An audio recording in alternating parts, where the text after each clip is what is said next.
ಸ್ಥಳೀಯ ಕಾರ್ಪೊರೇಟರ್ ವರುಣ್ ಚೌಟಾ ಅವರ ಕನಸಿನ ಯೋಜನೆ ಈ ಮಹತ್ವಾಕಾಂಕ್ಷಿ ಯೋಜನೆ. ವಾರ್ಡ್ನ ಸಮಗ್ರ ಅಭಿವೃದ್ಧಿಯಲ್ಲಿ ಭದ್ರತೆಗೂ ಸಮಾನ ಆದ್ಯತೆ ನೀಡುವ ನಿಟ್ಟಿನಲ್ಲಿ ಉತ್ತಮ ಹೆಜ್ಜೆ ಇರಿಸಲಾಗಿದೆ. ಬಿಜೆಪಿ ಆಡಳಿತಾವಧಿಯಲ್ಲಿ ಹಣಕಾಸು ಸ್ಥಾಯಿ ಸಮಿತಿ ಅಧ್ಯಕ್ಷರಾಗಿದ್ದ ಸಂದರ್ಭ ಈ ಯೋಜನೆಗೆ ಆರ್ಥಿಕ ಬಲ ದೊರೆತಿದ್ದು, ಪ್ರಥಮ ಹಂತದಲ್ಲೇ ಆಪ್ ಮೂಲಕ ಸುತ್ತಲೂ ತಿರುಗಬಲ್ಲ ಆಧುನಿಕ ಸುಮಾರು 107 ಕ್ಯಾಮೆರಾಗಳನ್ನು 39 ಲಕ್ಷ ರೂಪಾಯಿ ವೆಚ್ಚ ಮಾಡಿ ಅಳವಡಿಸಲಾಗಿದೆ. ಮುಂದಿನ ಹಂತಗಳಲ್ಲಿ ಈ ವ್ಯವಸ್ಥೆಯನ್ನು ಇನ್ನಷ್ಟು ವಿಸ್ತರಿಸುವ ಯೋಜನೆಯೂ ಇದೆ. ಅಳವಡಿಸಲಾದ ಕ್ಯಾಮೆರಾಗಳಿಂದ ಸಂಗ್ರಹವಾಗುವ ದೃಶ್ಯ ಮಾಹಿತಿಗಳು ಮಹಾನಗರ ಪಾಲಿಕೆಯ ಕಚೇರಿಯಲ್ಲೇ ಕೇಂದ್ರೀಕೃತವಾಗಿ ಸಂಗ್ರಹವಾಗಲಿದ್ದು, ಸ್ಥಳೀಯ ಬಡಾವಣೆಯ ಪ್ರಮುಖರು ಮತ್ತು ಅಧಿಕಾರಿಗಳು ಇದರ ಮೇಲ್ವಿಚಾರಣೆ ವಹಿಸಲಿದ್ದಾರೆ. ಯಾವುದೇ ಅನುಮಾನಾಸ್ಪದ ಚಟುವಟಿಕೆಗಳು, ಕಸ ಬಿಸಾಡುವ ಘಟನೆಗಳು ಅಥವಾ ಭದ್ರತಾ ಸಮಸ್ಯೆಗಳು ಕಂಡುಬಂದಲ್ಲಿ ತಕ್ಷಣ ಸ್ಪಂದಿಸುವ ವ್ಯವಸ್ಥೆ ರೂಪಿಸಲಾಗಿದೆ. ಈ ಯೋಜನೆಯ ಮತ್ತೊಂದು ವಿಶೇಷತೆ ಎಂದರೆ QR ಕೋಡ್ ವ್ಯವಸ್ಥೆ. ಹೊಸಬೆಟ್ಟಿನ ಪ್ರಮುಖ ಸ್ಥಳಗಳಲ್ಲಿ ಅಳವಡಿಸಲಾದ ಈ QR ಕೋಡ್ ಅನ್ನು ಮೊಬೈಲ್ ಮೂಲಕ ಸ್ಕ್ಯಾನ್ ಮಾಡಿದರೆ ತುರ್ತು ಸಂಪರ್ಕ ಸಂಖ್ಯೆ, ಬಡಾವಣೆಯ ವಿವರಗಳು, ದೇವಸ್ಥಾನ, ಚರ್ಚ್, ಮಸೀದಿ ಸೇರಿದಂತೆ ಪ್ರಮುಖ ಸಂಸ್ಥೆಗಳ ಮಾಹಿತಿಗಳು ತಕ್ಷಣ ಲಭ್ಯವಾಗಲಿದೆ. ಇದು ನಾಗರಿಕರಿಗೆ ಅಗತ್ಯ ಮಾಹಿತಿಯನ್ನ ಕ್ಷಣಾರ್ಧದಲ್ಲಿ ಒದಗಿಸುವ ಡಿಜಿಟಲ್ ಸೇತುವೆಯಾಗಿ ಕಾರ್ಯನಿರ್ವಹಿಸಲಿದೆ.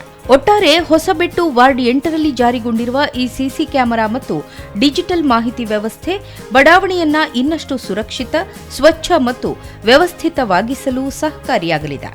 ತಂತ್ರಜ್ಞಾನವನ್ನ ಪರಿಣಾಮಕಾರಿಯಾಗಿ ಬಳಸಿ ನಾಗರಿಕ ಸೇವೆಗಳನ್ನು ಸುಧಾರಿಸುವತ್ತ ಮಂಗಳೂರು ಮಹಾನಗರ ಪಾಲಿಕೆಯ ಈ ಪ್ರಯತ್ನ ಇತರ ವಾರ್ಡ್ಗಳಿಗೆ ಮಾದರಿಯಾಗುವ ನಿರೀಕ್ಷೆ ಇದೆ. ತಮ್ಮ ಅನಿಸಿಕೆಯನ್ನ ವಿವರಿಸಿದ ವರುಣ್ ಚೌಟಾ ಅವರು, ತನಗೆ ತಿಳಿದ ಮಟ್ಟಿಗೆ ದೇಶ ಹಾಗೂ ರಾಜ್ಯದಲ್ಲಿ ಒಂದು ಕಾರ್ಪೊರೇಟ್ ಬಡಾವಣೆಯಲ್ಲಿ 107 ಕ್ಯಾಮೆರಾ ಅಳವಡಿಸಿರುವುದು ಪ್ರಥಮ ಅನ್ನುತ್ತಾರೆ. ಭದ್ರತೆಯಿಂದ ಹಿಡಿದು ವಾರ್ಡ್ ಮಟ್ಟದ ಪ್ರತಿಯೊಂದು ವಿವರ ಹಾಗೂ ಜನರಿಗೆ ತುರ್ತು ಅವಶ್ಯಕತೆಯ ಸಂದರ್ಭ ಬೇಕಾದ ದೂರವಾಣಿ ಕರೆಗಳನ್ನು QR ಕೋಡ್ ಮೂಲಕ ಪ್ರತಿ ಬೋರ್ಡ್ನಲ್ಲಿ ಅಳವಡಿಸಲಾಗಿದೆ. ತುಳುನಾಡಿನ ಹೆಮ್ಮೆಯ ತುಳು ಭಾಷೆಗೆ ಆದ್ಯತೆ ನೀಡಿ ತುಳು ಭಾಷೆ, ಕನ್ನಡ, ಇಂಗ್ಲಿಷ್ ಭಾಷೆಯಲ್ಲಿ ಬೋರ್ಡ್ಗಳನ್ನು ಅಳವಡಿಸಲಾಗಿದೆ. ಮಾರುತಿ ಬಡಾವಣೆ, NMPT ಕಾಲೋನಿ, ಲೆಕ್ಚರ್ಸ್ ಕಾಲೋನಿ, ಆಶ್ರಯ ನಗರ, ಕಡಂಬೋಡಿ 39 ಬಡಾವಣೆಗಳಲ್ಲಿ ಕ್ಯಾಮೆರಾ ಅಳವಡಿಕೆ ನಡೆದಿದೆ ಎನ್ನುತ್ತಾರೆ. ನಮ್ಮ ಮಾಹಿತಿ ಪ್ರಕಾರ ನಾವು ಇವತ್ತು ಇದನ್ನೇನು ಪ್ರಾಜೆಕ್ಟ್ ಅನ್ನು ಮಾಡಲಿಕ್ಕೆ ಪ್ರಾರಂಭ ಮಾಡುವಂಥ ಸಂದರ್ಭದಲ್ಲಿ ತುಂಬ ಜನ ಪ್ರಶಂಸೆಯನ್ನು ವ್ಯಕ್ತಪಡಿಸಿದರು. ನಮಗೆ ಬಂದಂಥ ಮಾಹಿತಿ ಪ್ರಕಾರ, ನಾವು ರಿಸರ್ಚ್ ಮಾಡಿದ ಮಾಹಿತಿ ಪ್ರಕಾರ, ಡೆಲ್ಲಿಯಲ್ಲಿ ಒಂದು ವಾರ್ಡಲ್ಲಿ 60 ಕ್ಯಾಮರಾಗಳು, ಚೆನ್ನೈಯಲ್ಲಿ ಒಂದು ವಾರ್ಡಲ್ಲಿ 40 ಕ್ಯಾಮರಾ.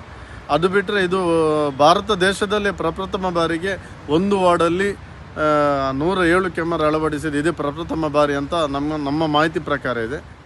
ಮತ್ತು ಹೊಸಬೆಟ್ಟು ಅನ್ನೋ ಹೆಸರು ಹೇಗೆ ಬಂತು, ಅಲ್ಲಿರುವ ದೇವಸ್ಥಾನಗಳು, ದೈವಸ್ಥಾನಗಳು, ಮಸೀದಿಗಳು, ಚರ್ಚ್ಗಳು ಎಲ್ಲವನ್ನು ಕಂಡಂತಹ ವಿವರಣೆಗಳು ಈ ಪೇಜಲ್ಲಿ ಓಪನ್ ಆಗ್ತದೆ. ಮತ್ತು ಇನ್ನೊಂದು ಸೆಕೆಂಡ್ ಪೇಜ್ ಇದೆ. ಅದರಲ್ಲಿ ಏನಂತ ಹೇಳಿದರೆ ಎಸೆನ್ಷಿಯಲ್ ಫೋನ್ ನಂಬರ್ಸ್. ಯಾರ್ದಾದ್ರೂ ನಮಗೆ ಅರ್ಜೆಂಟಾಗಿ ಎಮರ್ಜೆನ್ಸಿಯಾಗಿ ಬೇಕಿರುವಂಥ ಪ್ಲಂಬರ್ಸ್ ಇರ್ಬೋದು, ಇಲೆಕ್ಟ್ರಿಷಿಯನ್ಸ್ ಇರ್ಬೋದು, ಅಥವಾ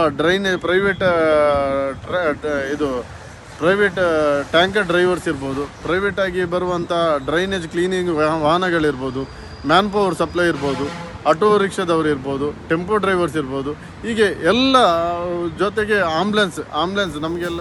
ವರುಣ್ ಚೌಟಾ ಅವರು ಅಭಿವೃದ್ಧಿಯ ಜೊತೆಗೆ ಜನರ ಭದ್ರತೆಗೆ, ಸ್ವಚ್ಛ ಬಡಾವಣೆಗೆ ಹಾಗೂ ಜನರಿಗೆ ಎಲ್ಲಾ ಮಾಹಿತಿಯನ್ನ ಮೊಬೈಲ್ ಮೂಲಕ ಸಿಗುವಂತೆ ಮಾಡಲು ಶ್ರಮಿಸಿ ಪಾಲಿಕೆಯಲ್ಲಿ ಮಾದರಿ ಸದಸ್ಯರಾಗಿದ್ದಾರೆ. ಪ್ರಯತ್ನ, ಮನಸ್ಸು ಇದ್ರೆ ಯೋಜನೆ ಸಾಕಾರಗೊಳಿಸಬಹುದು ಎಂಬುದಕ್ಕೆ ಇದು ನಿದರ್ಶನವಾಗಿದೆ.